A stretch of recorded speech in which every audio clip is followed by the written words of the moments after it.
Mga boss, another tutorial po tayo sa pagkabit nito ang ating voice coil, spider, cone at saka ng dust cap. Ito ngayon, naglalagay po tayo ng spacer para ma-maintain po natin ang tamang space nitong ating voice coil. Ibinaon po natin ang almost 3/4 po ng height nitong ating windings. Ayan, kung mapapansin niyo may nakalabas konti. Tapos ngayon ay isunod na po natin itong ating spider. So nakapaglagay na po tayo ng rugby dito sa paligid ng ating spider, ganoon din po sa ating frame. Ang video po na ito ay continuation po ng ginagawa natin na 1000 watts na Live Pro. So dinadahan-dahan lang po natin para mas marami po ang matuto. Lalo na po sa mga kaibigan po natin na nagsisimula pa lang po sa mga ganitong gawain.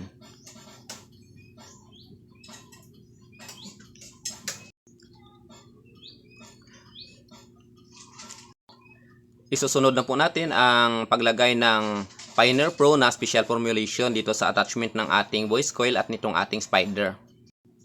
Sa mga nanonood po sa atin dito sa Facebook ay mayroon po tayong link sa comment section itong ginagamit natin na Pioneer Pro na special formulation na epoxy. So paki-follow nyo lang po ako mga boss. Ganon din po sa mga nanonood sa atin sa YouTube. Paki-subscribe nyo po ako mga boss. Marami pa po tayong mga video tutorial na i-upload. Paki-support nyo lang po ako mga boss at hindi po ako magsasawa sa pagbibigay ng ideya dito sa mundo ng electronics at saka dito po sa sound industry po.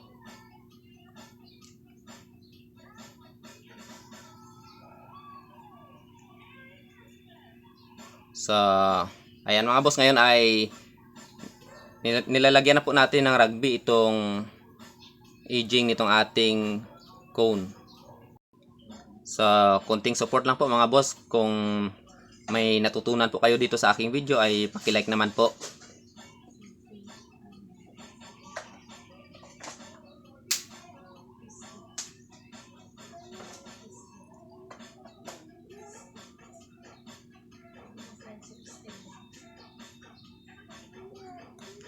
So, ayan. Dahil nakapaglagay na po tayo ng rugby dito sa ating cone, ay patuyuin lang po yan. At saka, ito po, sunod po natin na lagyan itong ating frame.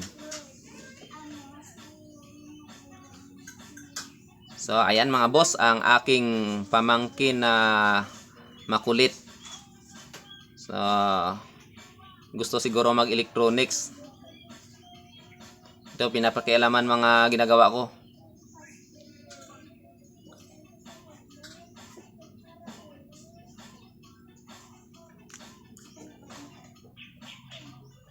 So, ayan. Before po natin yan idikit mga boss, ang ating cone, ay dapat po medyo tumutuyo na po kunti ang ating rugby.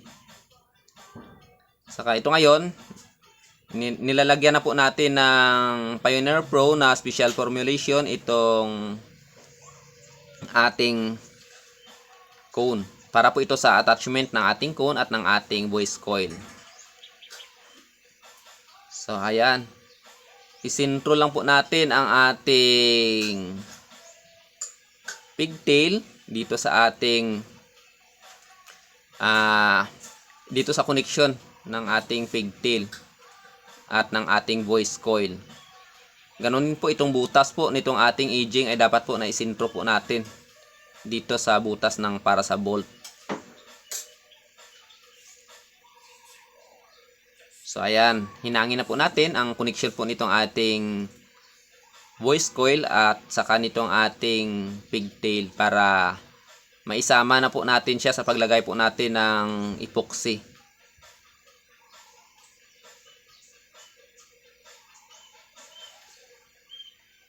Ayan, ngayon po ay lagyan na po natin ng epoxy for finishing na po ito dito po sa ating voice coil at saka dito sa ating cone.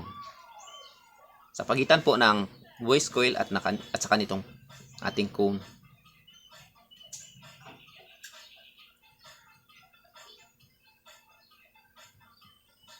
So, ganun pa rin po. Ang gamit po natin ay Pioneer Pro na special formulation.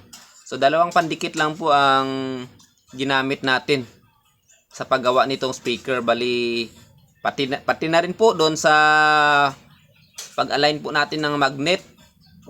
Ang gamit po natin ay Pioneer Pro na special formulation. So ito lang po hanggang sa pag-rewind po natin ng ating voice coil. So itong mga aging po ng ating cone at ng ating spider, yan po ang ginagamitan po natin ng rugby. So rugby at saka Pioneer Pro lang po na special formulation ang gamit natin. So ngayon inalista po natin ang spacer kasi tuyo na po siya. Sunod na po natin ang paglagay nitong ating paglagay ng epoxy dito sa ating dust cap.